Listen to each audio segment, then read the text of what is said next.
देखिए ऐसा है कि जब हमारे पास कोई भी कुंडली आती है, जब हम उसका रिसर्च करते हैं तो हमको किन चीज़ों पे मुख्यतः रूप से ध्यान देना पड़ता है। जब हमारे पास कोई भी जातक आता, हम किसी भी कुंडली का निरीक्षण करते हैं, मान लो कि हम चाहे 10 साल के बच्चे की करते हैं, 20 साल, 30 साल, 40 साल, 50 साल, किसी भी व्यक्ति की अगर हम कुंडली का निरीक्षण करते हैं तो हमको किन चीज़ों को मुख्यतः रूप से ध्यान में रखना चाहिए।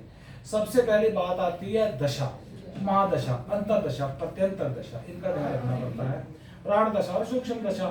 दूसरी बात आती है, कई बार क्या होता है कि हमारे को दशाओं में दोष नजर नहीं आता। हम देखते हैं कि दशाएं सारी परफेक्ट जा रही हैं, तो फिर हमको कहाँ जाना पड़ता है, हमको जाना पड़ता है फिर योगिनी दशा में।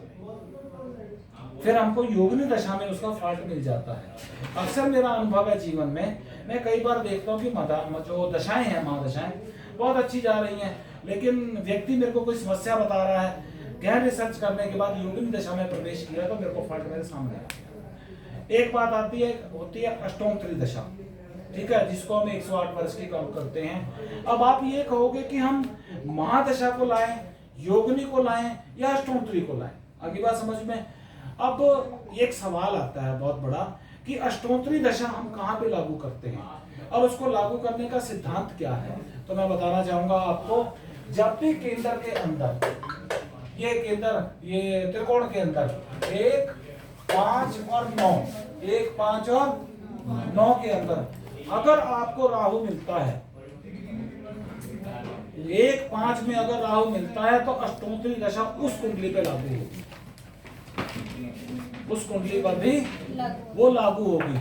आप अपने जीवन में रिसर्च करके देखना है इस बात का कि जब भी आपको 1, 5, 9 के अंदर राहु मिलता है लगन कुंडली के अंदर, और जब आप महादशा, अंतरदशा, विषमोत्तरी दशा के ऊपर काम करते हो, जब आपको उसका रिजल्ट सामने नहीं आता तो फिर आपने अष्टोत्तरी को लागू करके देखना। जब आप अष्टोत्तरी को लागू करोगे रिजल्ट आपके सामने आ जाएगा। अगली बात समझ में। अगर मान लो महादशा के अंदर आपको रिजल्ट नहीं मिला तो आपने योगिनी को लागू करना है, ठीक है। योगिनी 8 प्रकार की होती है, वो आप जाते हो मंगला, पिंगला, भद्रिका, ब्राह्मिका, ठीक है। ये मैं आपको आने वाले समय में इसकी पूर्ण रूप से जानकारी अवश्य दूंगा। अब एक बात आती है, वो ये आती है कि जैसे मैंने ये बोला कि महादशा, तो महादशा का एक सिद्धांतिक ज्योतिष के शब्द होते हैं। ज्योतिष सीखने का सही अर्थ क्या है, बहुत सरल, बहुत आसान विद्या है, लेकिन उसकी दोस्ती शब्दों की आपके साथ होनी चाहिए, घनिष्ठ मित्रता आपके पास होनी चाहिए।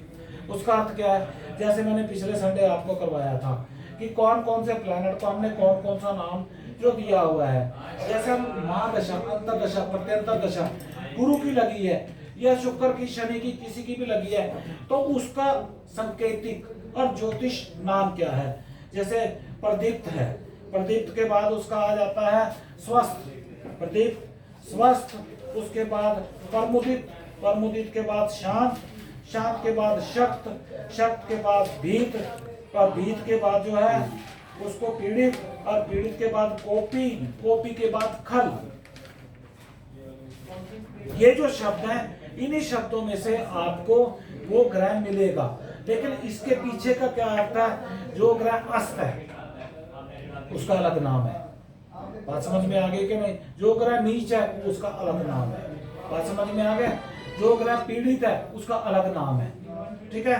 तो सबसे पहले आपने ग्रहों की अवस्थाओं के अनुसार पहले उसको अलग निकालना है, उसके बाद आपने महादशा का अवलोकन करना है।